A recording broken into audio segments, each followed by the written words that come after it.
Alhamdulillahi Rabbil Alamin Alladhi khalaqas samawati wal ard wa ma bainahuma.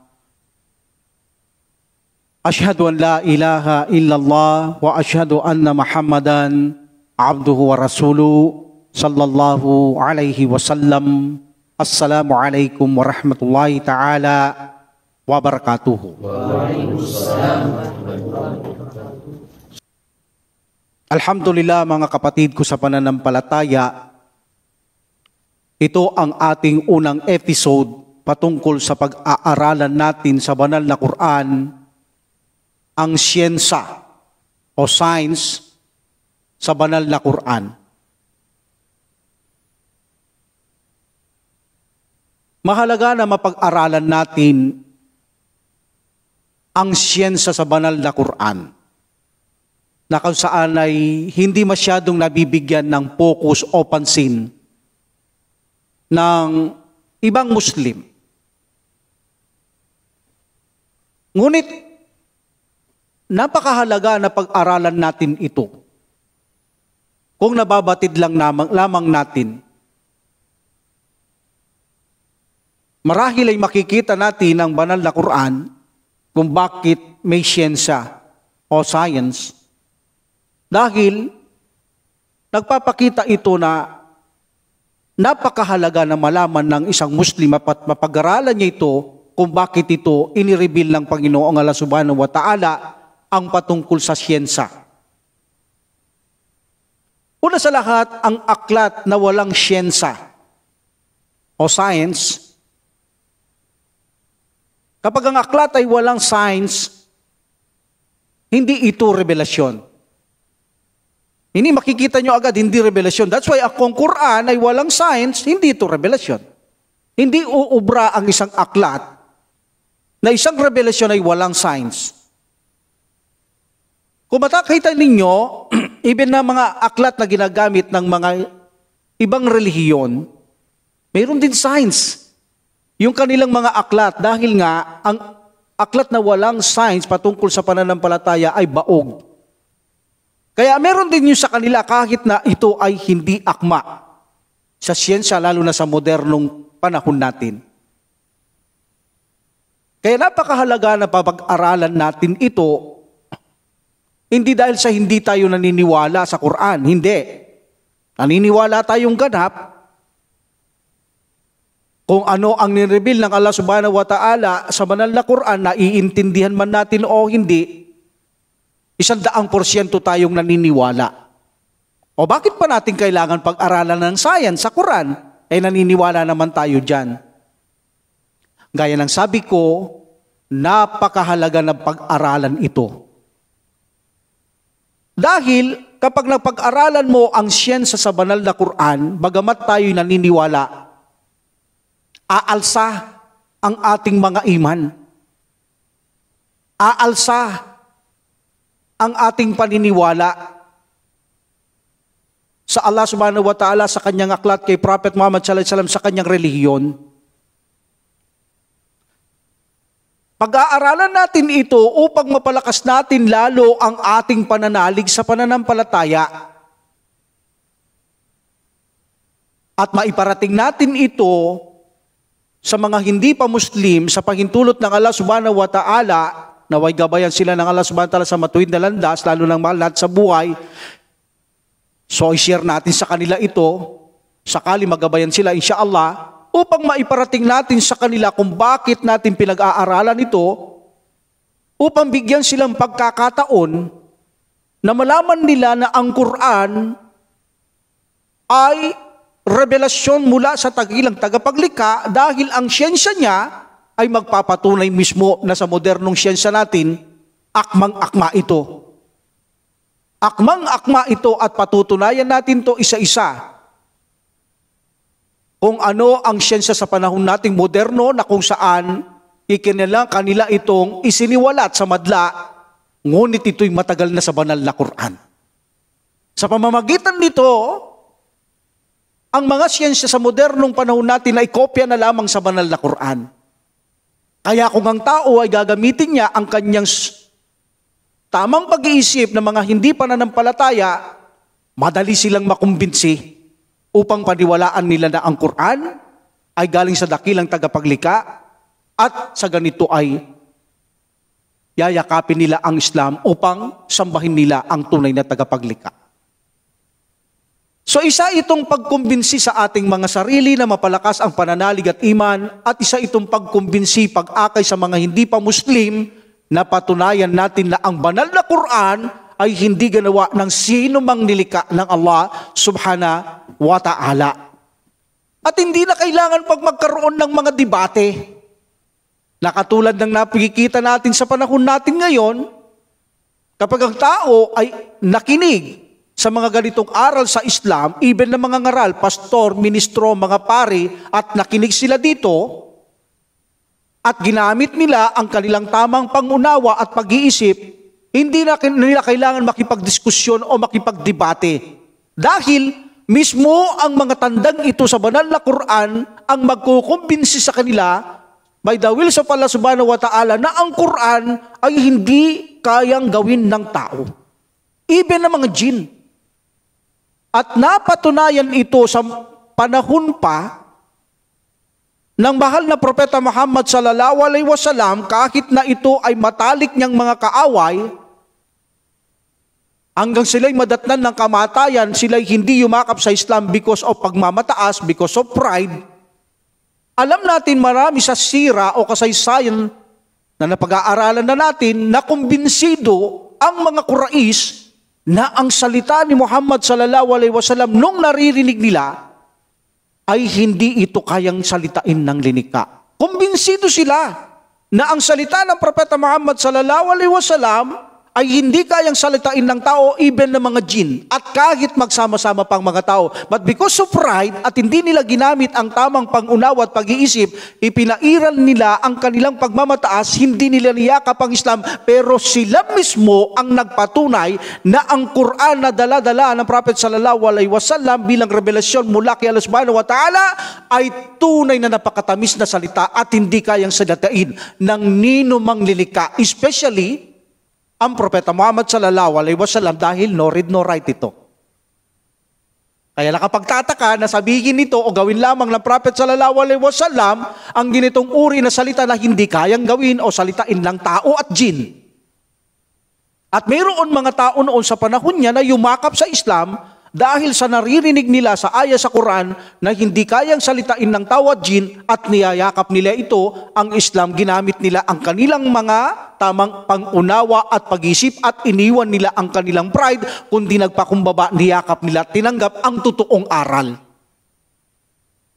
So hindi na kailangan pang makipagdebate para lamang ipakita ang Quran ay tama at mali ang kanilang paniniwala o aklat sa pamamagitan lamang ng pagpaparating ng ganitong uri ng mensahe. Sapat na ito, inshallah, para sila ay magabayan.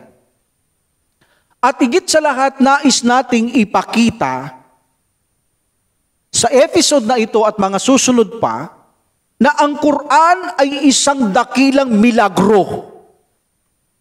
Isang dakilang milagro. Ang Quran na aklat na huling revelasyon mula kay Allah subhanahu wa ta'ala na ibinigay, ibinaba, ipinadala kay Propeta Muhammad sallallahu alaihi wasallam. Gusto nating patunayan bilang pagpapalakas din ng ating iman, pananalig, paniniwala, at magkaroon ng malaking pagtanaw na utang na loob kay Allah subhanahu wa ta'ala in ritual, maging mapagpasalamat at lalong mahalin natin ang Allah subhanahu wa ta'ala at mawala lahat ang ating mga pagdududa, pag-aalinlang sa ating pananampalataya, na maipakita natin sa episode na ito, ang Quran, ito ay isang milagro na nakikita ng tao at nahahawakan at nababasa.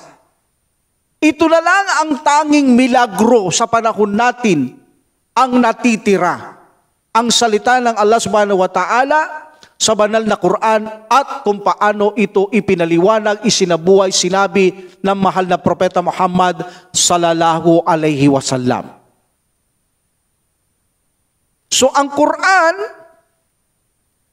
ito ay isang aklat na kung saan isang milagro na sa buong mundo walang aklat na perpekto maliban ng banal na Quran.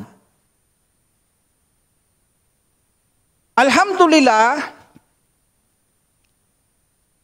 kung ang Quran ay isang milagrong aklat, nararapat na ito ay mapatunayan natin. Dahil alam ko tayong mga Muslim, we believe 100%. Pero yung mga taong hindi pa Muslim, of course, kailangan natin itong patunayan. Gaya ng sabi ko, ang aklat na walang siyensa ay baog at hindi pwedeng maging revelasyon. Kaya ito ang magiging focus natin sa episode na ito bilang milagro sa banal na Quran. Ipaliliwanag natin lahat ng siyensya sa panahon na ito, especially in our modern science sa panahon natin, akma mula sa Quran ang kanilang mga na-research as scientific researching, na kung saan bago lang nila na-research, ngunit matagal na ito sa banal na Quran. At anumang siyensa sa isang tinuturing na revelasyon, aklat, na may kinalalaman sa pananampalataya, na ito ay salungat sa Quran, kailanman ay hindi magiging totoong aklat ang mga yaan. At kailanman ay hindi tatama ang siyensya ng kanilang aklat sa mga na-discovery sa panahon natin ngayon na sa modernong discovery, patungkol sa science, sapagkat lahat na yata ng kanilang na-discovery ngayon ay galing na lamang sa banal na Quran.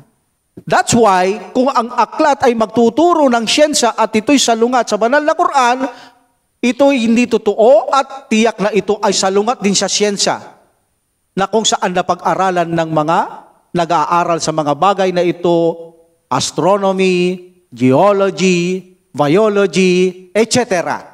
Ano man ang salungat diyan sa Quran, tiyak na sasalungat din sila sa makamundong researcher ng mga kahit hindi mananampalataya. So unahin natin halimbawa, ang banal na Quran na kung saan tanging milagro na lamang na nakikita, nakakawakan, nababasa, na kung saan tanging milagro na lamang na iniwan ng Prophet sallallahu alaihi wasallam sa sangkatauhan mula kay Allah subhanahu wa ta'ala. Ang mga milagro na nangyari sa panahon ng mga unang propeta o mga sugo o propeta at sugo ay mga kaalaman na lamang.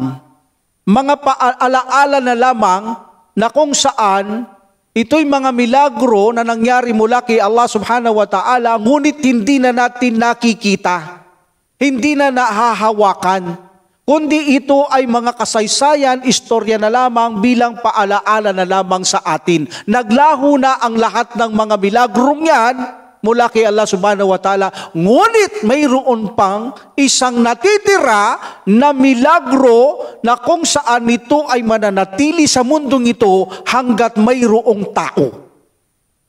Ang banal na Quran.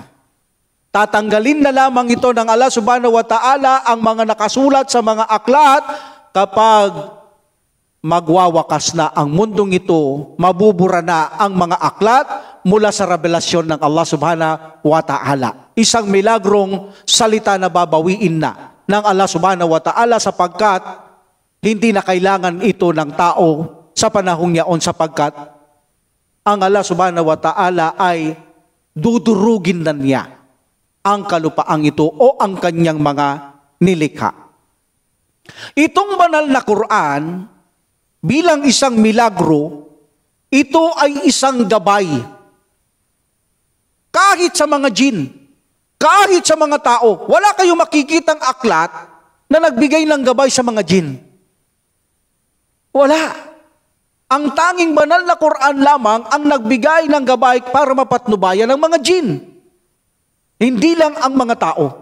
Ang ibang aklat na ginagamit na may kaakibat sa pananampalataya kuno ay pantao lamang.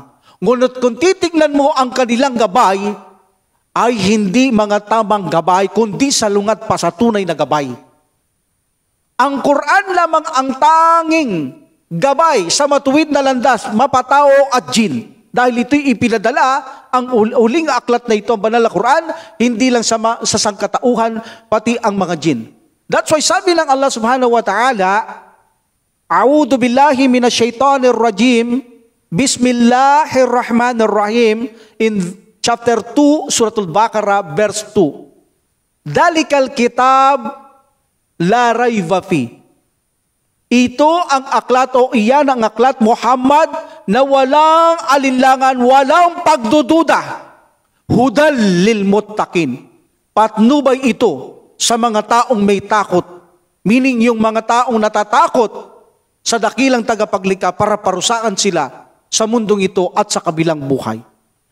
Anong sabi ng Allah subhanahu wa ta'ala? Ito o iyan ang aklat Muhammad. Walang duda, walang alinlangan dyan. Gabay yan sa mga tao. At ito'y sinabi ng Allah subhanahu wa ta'ala also, Shahru Ramadan alladhi unzila fihi al-Quran hudal linnas wa bayyinatin minal huda wal furqan. Sa buwan ng Ramadan, ibinaba namin ang banal na Quran bilang gabay sa sangkatauhan, isang maliwanag na patnubay at pamantayan sa tama at mali, Furqan. Ito lang ang aklat as a miracle, alam niya lahat ang tama at alam niya lahat ang mali. Okay, hindi naman natin titirain dito ang aklat ng mga kababayan natin o hindi pa Muslim like a Christian. Wala tayong layunin ditong manakit. Ang layunin natin dito ay mag-aral, magkumbinsi na mapalakas ang iman natin, paniniwala, maging matatag tayo sa ating pananampalataya at akayin sila. Nakumbinsihin sila na ang salita sa banal na Quran ay tunay na gabay at tunay na milagro. So sa kanila na yung kanilang paniniwala, kahit naman anong sabihin natin, kung masasaktan lamang sila, kung hindi rin naman sila gagabayan ng Allah subhanahu wa ta'ala, hindi sila magagabayan. So hindi natin kailangan manakit sa ating mga lecture, okay? Kailangan lang natin mag-akay na sila ay gabayan din ng Allah subhanahu wa ta'ala sa matuwid na landas. So ang Quran, sabi ng Allah subhanahu wa ta'ala, ipinadala ito sa buwan ng Ramadan bilang patnubay sa sangkatauhan. Maliwanag na patnubay at pamantayan kung ano ang tama, kung ano ang mali. At alam naman natin, ang aral sa Islam ay napaka-perpekto at walang kamalian. Kaya dahil nga, nagpapatunay na ito ay galing sa tagapaglikha. Dahil kung ito ay hindi galing sa tagapaglikha, tiyak na marami tayong makikita na mga kamalian o mga kontra-kontradiksyon sa mga aral na ito kung ito ay hindi totoong relihiyon. Pero dahil sa ito ay tunay na relihiyon, napaka-perpekto ng batas at wala kang makakitang kasiraan o salungatan. Mamaya, pakikita ko ang verse dyan as a miracle also. So one of the miracles ng banal na Quran, ito lang ang aklat na maaring magbigay ng gabay sa tao. Sa mundong ito, mapalayo sa tulad na pamumuhay ng mga tao, ang pamumuhay ng mga hayop, at ito rin ang gabay. Lamang ito lang ang gabay na magbibigay ng kaligtasan sa kanya sa kabilang buhay. Wala nang ibang aklat ang magbibigay ng gabay ng tama sa mundong ito para ang tao ay mamuhay ng tama dito sa mundong ito at malaman niyang mali, at walang aklat na maaaring makaligtas ang tao sa kabilang buhay upang makatanggap ng matuwid na patnubay maliban ng banal na Quran. Alhamdulillah. Another miracle ng banal na Quran, kung ang Quran ayaw nilang paniwalaan na ito'y gabay, ang mga batas, ang mga siyensa at iba pa ay galing kay Allah subhanahu wa ta'ala at ayaw nilang paniwalaan, inamon ito ng Allah subhanahu wa ta'ala noon sa panahon ng Prophet sallallahu alaihi wasallam na gumawa sila ng katulad ng aklat na Quran, meaning palitan nila. Gumawa sila ng bago, sirain nila ang Quran, pamalian nila ang Quran. Challenge yun ng Allah subhanahu wa ta'ala. That is a miracle. Up to now, walang pwedeng challenge sa Quran. Matagal ng panahon to, continue ang challenge na ito. Inahamon sila ng Allah subhanahu wa ta'ala na kung ang Quran ay mali, gumawa silang aklat, then pakita nila ang Quran ang mali, tama sa kanila. Pero hanggang ngayon, wala ang nakapagbibigay o gumagawa ng aklat para sirain ito. Noong una, isang buong aklat, hinamon sila ng Allah subhanahu wa ta'ala sa panahon ng Prophet sallallahu alaihi wasallam na gumawa sila ng ganito, pamalian ng Quran. Isa ng buong aklat. Anong sabi ng Allah subhanahu wa ta'ala? In chapter 52 verse 33 at 34, A'udhu billahi minasyaitonir rajim. Bismillahirrahmanirrahim. Am yakuluna takawwalahu bal la yu'minuna falyatu bihadithin mithlihi in kanu sadikin. Sila ba ay nagsasabi, meaning siya ba si Muhammad? Yung sinasabi nila, sila ba ay nagsasabi, siya ba si Muhammad ang nagsaysay o naglikha nito? Meaning yung Quran, si Muhammad daw, sallallahu alaihi wasallam, ang nagsaysay o numika, meron ding aya sa Quran. As para sa inyo, chapter 32, verse 2. As para sa inyo, verse 2, verse 3. Am yakuluna iftara. Sinasabi nila na ginawa lang ng Prophet sallallahu alaihi wasallam, fabricated niya ang Quran. O sabihin mo, Muhammad, sabihin mo, hindi kayo tunay na magiging mananampalataya, o hindi kayo tunay. Kung gayon, hamon, sabihin mo sa kanila na gumawa sila ng katulad ng aklat nito at pamalian nila ang Quran. Kung sila'y nagsasabi ng totoo. Isang buong aklat, marami kang pwedeng sirain sa Quran. Pero hanggang ngayon, wala ni isa man ang nakakasira sa aral ng Islam. Marami ang gustong magpakita ng kontradiksyon, maraming gustong magpakita ng mali, ngunit dahil sa hindi sila Muslim, hindi nila pinag-aaralan ng Quran, hindi sila nasa gabay ng Allah subhanahu wa ta'ala, patay ang kanilang mga puso, may sakit, hindi nila kayang ipaliwanag ang Quran, kaya kapag nalaman nila ito sa mga Muslim na ipinakikita nilang kontradiksyon, mali ito, simpleng-simple lang na ipaliliwanag sa kanila ng Muslim, na ito ay walang kamalian. So dahil sa hindi na nila magawa ang buong Quran para pamalian, buong aklat para pamalian ang Quran. So sinyalan sila ng Allah subhanahu wa ta'ala na kung saan gumawa na lamang sila ng 10 chapter. Alam natin ang Quran, mayroon nitong 114 chapter. Okay? So meaning, 114 ngayon, 10 na lang. Dahil hindi nila magawa ang isang buong aklat para pamalian ng Quran, 10 na lang, hamon ng Allah subhanahu wa ta'ala. At tawagin na nila mga jin. Lahat na lang gusto nilang makasama maliban kay Allah subhanahu wa ta'ala. Magsama-sama na sila. Lahat ng matatalino sa mundo. At tawagin na nila. Pati ang mga advantage sa mga pamumuhay, ang mga jin, tawagin na nila. Magsama-sama na sila. Ichina-challenge sila ng Allah subhanahu wa ta'ala na magsama-sama na ang lahat ng gusto magsama-sama, pati na jin, pati na lahat ng mga professional na mga tao at mga kagamitan ngayon, na mga high-tech, magsama-sama na, maliban kay Allah subhanahu wa ta'ala, pamalihan nila ang Quran. Ngunit hanggang ngayon, wala pa ring nagpapamali sa banal na Quran. Anong sabi ng Allah subhanahu wa ta'ala in chapter 11, verse 1, chapter 13, okay, chapter 13, 11, verse 13. Wayakulu naftara. Sila'y nagsasabi, meaning Muhammad sallallahu alaihi wasallam, ikaw ang gumawa, nagpabricate, nag-invento nitong Quran. Fa'tu bi ashri suwarin.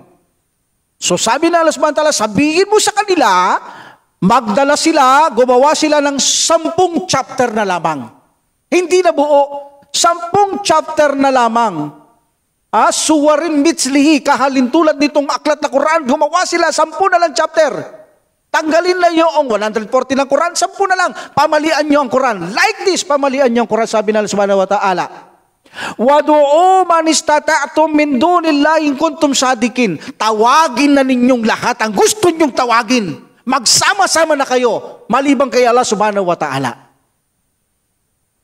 Allahu Akbar. Can you imagine? Magsama-sama na kayo, lahat ng linika? Na gustong pamalian ng Allah subhanahu wa ta'ala. Hanggang ngayon, wala pa rin. So dahil dito, isang kabanata na lang. Isang chapter na lamang. 10 hindi magawa. Lalong hindi magawa ang buong aklat. Sana lamang. Magaan na gagawin nyo na lamang. Gumawa na lang kayo ng isang chapter. Maghanap na lang kayo ng versikulo sa Quran na pwede nyong pamalian. Chapter isa na lang. Anong sabi ng Allah subhanahu wa ta'ala? In chapter 2 verse 23 and 24 verse. Wa in kuntum fi raibim mimma nazzalna ala abadina fa'tu bi suratin min mithlihi. Kung kayo ay duda sa Quran na aming ipinadala kay Prophet sallallahu alaihi wasallam, magdala kayo, gumawa kayo, magpakita kayo ng isang sura na lamang na katulad dito.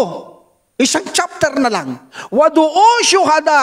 Tawagin na ninyo lahat ang gusto nyong tawagin min dunillah. Wag lang kay Allah. Wag nyong isasama si Allah subhanahu wa ta'ala. Tawagin nyo na lahat. Magsama-sama na kayong lahat. Wag lang si Allah subhanahu wa ta'ala. In kuntum sadikin. Pamalian nyo. Isang chapter na lang. Anong sabi ng Allah subhanahu wa ta'ala? Fa in lam taf'alu wa lan taf'alu. At kung hindi nyo magawa at titiyakin ko, hindi nyo magagawang sirain ang Quran. Titiyakin ko. Bakit? Abay, perpekto ang kaalaman ng Allah subhanahu wa ta'ala. Hindi siya pwedeng magkamali. Kaya kahit magsama-sama ang tao, hindi mo mapamamalian ang isang dakilang manlilika na perpekto sa kaalaman. Kaya sabi niya, sisiguraduhin ko na hindi nyo magagawang sirain ang banal na Quran.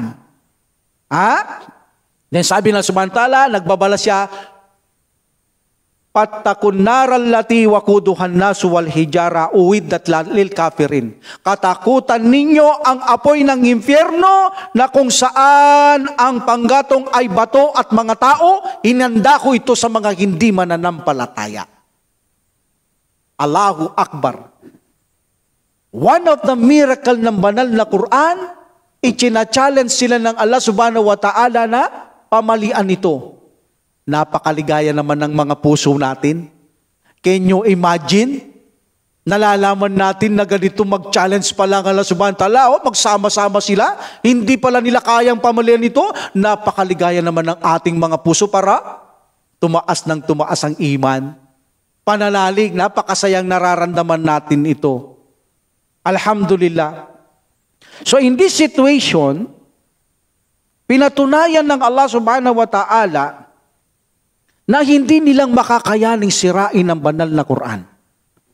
So one of the miracle ng banal na Quran, ito ay walang kamalian, perpekto sa lahat ng bagay, pati ang ating talagang sentrong paksa, ang siyensa. Hindi rin mapapamalian ng mga scientific researcher ang banal na Quran, even na sa siyensya. Madaling pamalian ang Quran sa siyensya, ngunit hindi nila kayang pamalian. They are agree na ang Quran 100% sa siyensya ay akmang-akma, lalo na sa panahon moderno natin na pag-aralan nila na mali pala yung mga naunang research, tama yung mga yon, ang totoo na basa na lang nila ito sa Quran. Alhamdulillah. The third miracle of Quran, yung mga hula ng Quran ay naganap. Walang hula ang banal na Quran sa panahon ng Prophet sallallahu alaihi wasallam. Binabasa kanya, darating pa lang, at ito'y tunay na nangyari. Ano yung matinding nangyayaring hindi magawa hanggang ngayon? Hula na hindi makakayaning sirain ang banal na Quran. China-challenge niya. Hindi ba sabi ng Allah subhanahu wa ta'ala, walan taf'alu. Hindi nyo magagawang sirain ang banal na Quran. Nagawa ba nila hanggang ngayon? Sige, patuloy pa rin ang challenge. Patuloy ang challenge, sirain nila ang Quran. Pero dahil ang hula, sabi ng Allah subhanahu wa ta'ala, hindi nyo kailanman magagawang sirain ang Quran. Kaya mangyayari at mangyayaring hindi masisira ang Quran. That is the miracle. Miracle na kung saan, kung ito'y gawang tao at salitang tao, madali lang itong pamalihan. Pero dahil ito'y salita ng pinakamaalam, ang dakilang manlilikha ng Allah subhanahu wa ta'ala, ang sabi niya, ang hula niya, kailanman ay hindi nyo mapamamalian ang banal na Quran. Di ba? Yaong gusto nilang patayin ang Islam sa kanilang mga dila noon kay Prophet Muhammad sallallahu alaihi wasallam. Napatay ba nila ito? Yuriduna liyutfi'u nural lahi. Gusto nilang patayin ang liwanag ng Allah subhanahu wa ta'ala, ang guide, ang Quran, ang pananampalataya, biapwahihim, sa kanilang mga dila. Wallahu mutimmu nurihi. Pangako ng Allah subhanahu wa ta'ala, hula niya, hindi nyo ito magagawang sirain hanggang sa makumpleto ko ang relihiyon ko. Wallahu mutimmu nurihi, hanggang sa makumpleto ang Quran, ang liwanag. Nur, tinatawag din ang Quran ng nur. Walau karihal kafirun, kahit hindi nyo gusto ito, kayong hindi mananampalataya, hindi nyo ito masisira at tinitiyak ko na ito ay makukumpleto ko ang Quran. Hindi ba na? Nakumpleto ang Quran, hindi nila napatay. Ang Prophet sallallahu alaihi wasallam, hindi rin nila napatay o nasira ang daladalang relihiyon ng Prophet sallallahu alaihi wasallam noong siya ay nabubuhay. At marami pang ibang hula sa Quran na naganap. Ang pinakamatinding gustong-gusto ko dito, yung sinabi na Allah subhanahu wa ta'ala, sirain yung Quran. Pero titiyakan kong hindi nyo masisira. Napakatinding hula na hanggang ngayon ay challenge, hanggang sa nandito ang mundo. Pero tiniyak lang Allah subhanahu wa ta'ala at mangyayari na hindi ito masisira ng mga nilikha. Mapamamalian ang banal na Quran. Another miracle of banal na Quran, of the glorious Quran, the story. Ito lang ang aklat na may tamang istorya pagdating sa lahat ng mga istorya na may akibat sa pananampalataya. Lahat ng mga propeta at sugo na kilalang kilala, sa Quran mo lang makikita ang tunay na totoong buhay na nangyari sa kanila. Remember, hindi ito nakatagpo ng Prophet sallallahu alaihi wasallam sa panahon na sila'y buhay, maliban lamang Isra wal Mi'raj, pinakita sila ng Allah subhanahu wa ta'ala sa Masjid Al-Aqsa, nakita niya ang mga ito, nakamit niya, nagsala sila, nag-imam ang Prophet sallallahu alaihi wasallam, pero nung panahon niya, ng mga naunang propeta at sugo, walang nakabit dito Prophet sallallahu alaihi wasallam, kaya hindi niya alam ang kanilang mga istorya. Ang nakapagtataka, hindi marunong magbasa ang Prophet sallallahu alaihi wasallam, hindi marunong sumulat, walang library sa Makkah, hindi marunong sumulat magbasa, pero paano niya nalaman na ang accurate na buhay at istorya kasaysayan ng mga propeta at sugo? Ito lang ang aklat na maipagmamalaki kung ano ang tunay na buhay nila. One of the miracle ng banal na Quran, ito lang ang mayroon totoong kasaysayan ang mga propeta at sugo at iba pang mga tao. Alhamdulillah. That also a miracle sa banal na Quran. Alhamdulillah. At alam natin, ang Propeta Muhammad sallallahu alaihi wasallam ang may dala nito. At alam natin, ang Prophet sallallahu alaihi wasallam nasa isang ibang aklat din ito na ipinadala ng Allah subhanahu wa ta'ala na ibinigay na balita, especially Isa alaihi salam. Na darating ang Prophet sallallahu alaihi wasallam pagkatapos niya. At dadaling niya, of course, dala niya ang buong kompletong aral, ipadadala siya sa buong sangkatauhan, at nag-iwan siya ng isang milagro na kung saan wala na ang mahal na Prophet sallallahu alaihi wasallam, ay hawak-hawak pa natin ang isang milagro na iniwan niya, ang banal na Quran. Iniwan ng Prophet sallallahu alaihi wasallam ang banal na Quran bilang isang milagro galing kay Allah subhanahu wa ta'ala. Also, ang sabi ko kanina, paano mo sisirain ang isang aklat na walang mali at walang kontradiksyon? Kita nyo Sabi ng Allah subhanahu wa ta'ala, afala yatadabbaruna al-Quran? Hindi nyo pa napagmuni-munian ng Quran? Afala yatadabbaruna al-Quran? Hindi nyo ba na isinaalang-alang ang banal na Quran? Walau kana min 'inda ghairillah, Kung ito ay hindi nanggaling kay Allah subhanahu wa ta'ala, hindi siya galing. Kung ito yung Quran hindi galing kay Allah subhanahu wa ta'ala, lawajadu fihi ikhtilafan katira. Makakakita kayo sa Quran ng maraming kontradiksyon kung hindi galing sa Kanya. Pero dahil galing sa Kanya, hindi ka makakakitang mali ni kontradiksyon. So meaning kapag ang aklat ay galing sa tunay na tagapaglikha, ang maalam sa lahat ng bagay, perpekto sa kaalaman, hindi ka makakasumpong ng mali, even na kontradiksyon sa isang aklat na revelasyon. Ngunit kung ito ay hindi galing sa Kanya, tiyak tad-tad yan ng kontradiksyon. Kaya naman, ang ibang aklat na ginawa, either na sa siyensya, na hindi galing sa Quran, either sa mga pananampalataya, o ano pa man, lahat ng aklat na ginawa lamang ng tao, kahit na mga kurso lamang sa paaralan, makakakita at makakakita kayo ng hindi pagkakasundo ng mga guro o mga paaralan, university at iba pa dahil sa contradiction. Dahil tao lamang ang gumawa. Lalo na kapag aklat sa pananampalataya, tiyak na marami ang masusumpungang mali kung ang aklat ay hindi galing kay Allah subhanahu wa ta'ala. Ngunit ang Quran, kung ito ay galing kay Allah subhanahu wa ta'ala, tiyak na hindi makakakita ng mali o contradiction ang tao. That is another miracle. Aklat na walang mali. Another miracle ng banal na Quran ay ang istorya ng mga jin. Mayroon bang aklat na nagsasaysay sa buhay ng mga jin? Wala. Ang tanging Quran lamang ang nagsasaysay sa buhay ng mga jin. Kaya ang mga Muslim, kung tatanungin mo, kilala nila ang mga jin kahit hindi nakikita. Anong pagkain nila, anong mga animalis nila, anong relihiyon nila, sinasamba ba nila Allah subhanahu wa ta'ala? Yes, ang iba hindi sumasamba. Ang iba may kanya-kanyang paniniwala. Mayroon silang kanya-kanyang relihiyon. May nakalilipad, mayroon sa ilalim ng lupa, may nakakatagos sa mga pader sa katawan ng tao because they are spirit.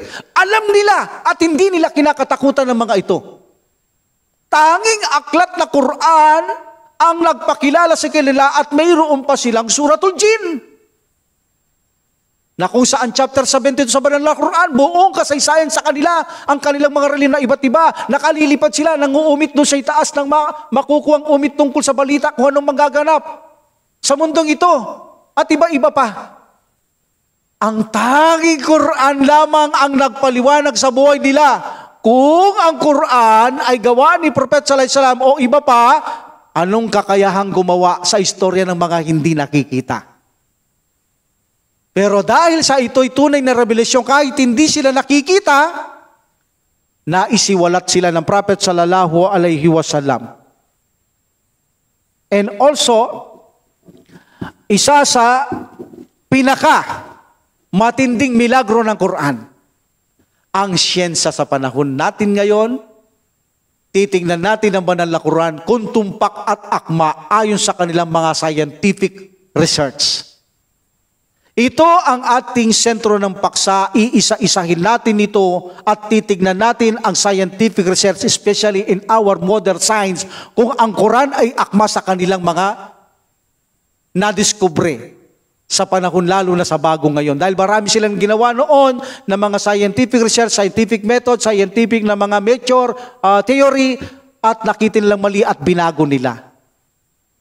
So ngayon, dahil sa ating paksa na ito, ang banal na Quran, iisa-isahin natin ang siyensya dito at masusumpungan natin nang walang kaduda-duda na paano magagawa ng isang tao ang Quran, even na ang siyensya ay perfect.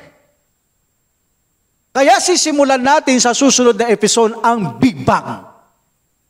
Ang malaking pagsambulat kung paano nalikha ang mga langit at lupa at nasa pagitan nito because of Big Bang.